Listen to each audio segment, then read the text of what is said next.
Good afternoon everyone. So ఈరోజు నా lunch plate ఇక్కడ చూడండి. నేను మిక్స్డ్ వెజ్జీస్ అనేది తీసుకున్నాను. ప్రోటీన్ కోసం బ్లాక్ చెన్నా తీసుకున్నాను అండ్ గ్రీన్ దాల్ రెండు కలిపి నేను రైస్ కుక్ చేశాను. బయట ఏంటంటే వెయిట్ తగ్గాలని చెప్పేసి రైస్ని కంప్లీట్గా అవాయిడ్ చేసేస్తారు.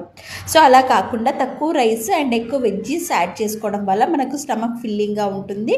అండ్ దీంట్లో నేను చాలా వెజిటేబుల్స్ అనేది యాడ్ చేశాను.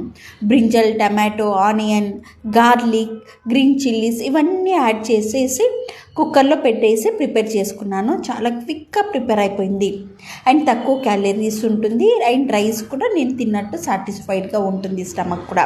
సో దాంతోపాటు నేను కొంచెం సాలెడ్స్ కూడా పెట్టుకున్నాను. క్యారెట్ అండ్ కుకుంబర్ పెట్టుకొని నా లంచ్ అనేది ఫినిష్ చేసుకున్నాను. మీరు వెయిట్ తగ్గాలి అండ్ ఫ్యాట్ లాస్లో ఉన్నారు అనుకుంటే కింద స్క్రోల్ అయ్యే నెంబర్కి కాంటాక్ట్ చేయండి. నేను మీకు హెల్ప్ చేస్తాను. Thank you.